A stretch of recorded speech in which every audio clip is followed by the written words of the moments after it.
Buffalo could be seen scattering as from a common center, flying over the plain singly or in long files and small compact bodies, while behind each followed the Indians, lashing their horses to furious speed, forcing them close upon their prey, and yelling as they launched arrow after arrow into their sides. The large black carcasses were strewn thickly over the ground. Here and there wounded buffalo were standing, their bleeding sides feathered with arrows, and as I rode past them their eyes would glare, they would bristle like gigantic cats, and feebly attempt to rush up and gore my horse. I left camp that morning with a philosophic resolution. Neither I nor my horse were at that time fit for such sport, and I had determined to remain a quiet spectator. But amid the rush of horses and buffalo, the uproar and the dust, I found it impossible to sit still; and as 4 or 5 buffalo ran past me in a line, I drove Pauline in pursuit. We went plunging close at their heels through the water and the quicksands, and clambering the bank, chased them through the wild sage bushes that covered the rising ground beyond. But neither her native spirit nor the blows of the knotted bull hide could supply the place of poor Pauline's exhausted strength. We could not gain an inch upon the poor fugitives. At last, however, they came full upon a ravine too wide to leap over, and as this compelled them to turn abruptly to the left, I contrived to get within 10 or 12 yards of the hindmost.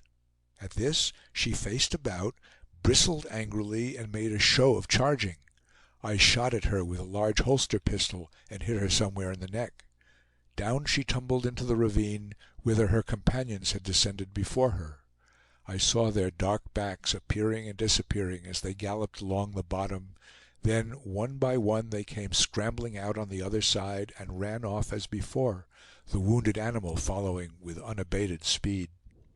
Turning back, I saw Raymond coming on his black mule to meet me, and as we rode over the field together, we counted dozens of carcasses lying on the plain, in the ravines, and on the sandy bed of the stream. Far away in the distance, horses and buffalo were still scouring along, with little clouds of dust rising behind them; and over the sides of the hills we could see long files of the frightened animals rapidly ascending. The hunters began to return. The boys who had held the horses behind the hill made their appearance, and the work of flaying and cutting up began in earnest all over the field. I noticed my host, Kongra Tonga, beyond the stream, just alighting by the side of a cow which he had killed. Riding up to him, I found him in the act of drawing out an arrow, which, with the exception of the notch at the end, had entirely disappeared in the animal. I asked him to give it to me, and I still retain it as a proof, though by no means the most striking one that could be offered, of the force and dexterity with which the Indians discharged their arrows. The hides and meat were piled upon the horses, and the hunters began to leave the ground. Raymond and I, too, getting tired of the scene, set out for the village, riding straight across the intervening desert. There was no path, and as far as I could see, no landmarks sufficient to guide us; but Raymond seemed to have an instinctive perception of the point on the horizon toward which we ought to direct our course. Antelope were bounding on all sides, and as is always the case in the presence of buffalo, they seemed to have lost their natural shyness and timidity. Bands of them would run lightly up the rocky declivities, and stand gazing down upon us from the summit. At length we could distinguish the tall white rocks and the old pine trees that, as we well remembered, were just above the site of the encampment. Still we could see nothing of the village itself, until, ascending a grassy hill, we found the circle of lodges, dingy with storms and smoke, standing on the plain at our very feet. I entered the lodge of my host. His squaw instantly brought me food and water, and spread a buffalo robe for me to lie upon; and being much fatigued, I lay down and fell asleep. In about an hour the entrance of Kongra Tonga, with his arms smeared with blood to the elbows, awoke me. He sat down in his usual seat on the left side of the lodge. His squaw gave him a vessel of water for washing, set before him a bowl of boiled meat, and as he was eating, pulled off his bloody moccasins and placed fresh ones on his feet.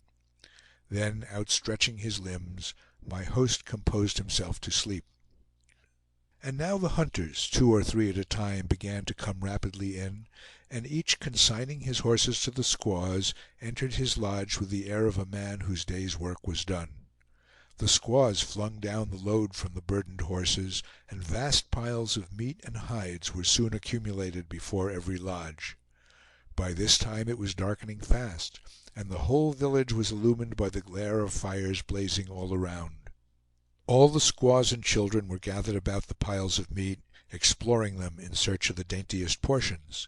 Some of these they roasted on sticks before the fires, but often they dispensed with this superfluous operation. Late into the night the fires were still glowing upon the groups of feasters engaged in this savage banquet around them. Several hunters sat down by the fire in Kongra Tonga's lodge to talk over the day's exploits. Among the rest, Mene Seela came in. Though he must have seen full 80 winters, he had taken an active share in the day's sport. He boasted that he had killed 2 cows that morning, and would have killed a third if the dust had not blinded him so that he had to drop his bow and arrows and press both hands against his eyes to stop the pain. The firelight fell upon his wrinkled face and shriveled figure as he sat telling his story, with such inimitable gesticulation that every man in the lodge broke into a laugh. Old Mene Seela was one of the few Indians in the village with whom I would have trusted myself alone without suspicion, and the only one from whom I would have received a gift or a service without the certainty that it proceeded from an interested motive. He was a great friend to the whites. He liked to be in their society, and was very vain of the favors he had received from them. He told me one afternoon, as we were sitting together in his son's lodge, that he considered the beaver and the whites the wisest people on earth. Indeed, he was convinced they were the same, and an incident which had happened to him long before had assured him of this. So he began the following story, and as the pipe passed in turn to him, Reynal availed himself of these interruptions to translate what had preceded. But the old man accompanied his words with such admirable pantomime that translation was hardly necessary. He said that when he was very young, and had never yet seen a white man, he and 3 or 4 of his companions were out on a beaver hunt, and he crawled into a large beaver lodge to examine what was there.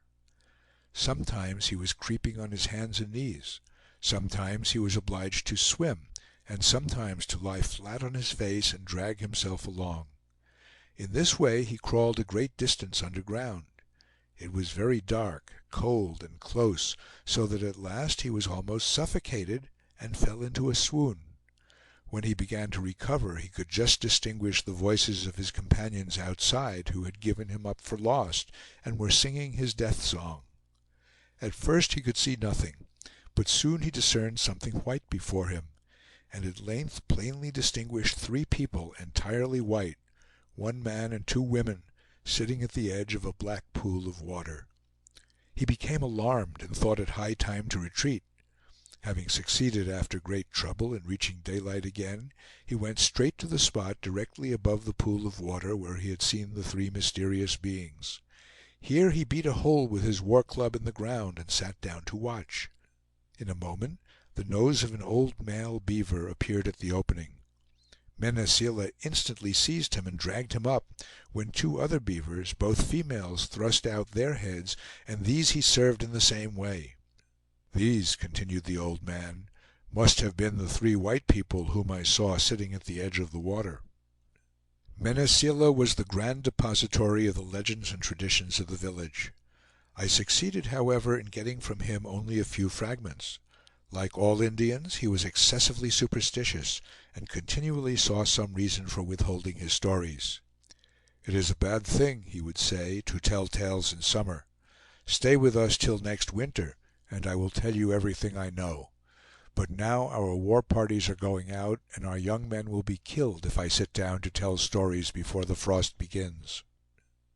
But to leave this digression. We remained encamped on this spot 5 days, during 3 of which the hunters were at work incessantly, and immense quantities of meat and hides were brought in. Great alarm, however, prevailed in the village. All were on the alert. The young men were ranging through the country as scouts, and the old men paid careful attention to omens and prodigies, and especially to their dreams.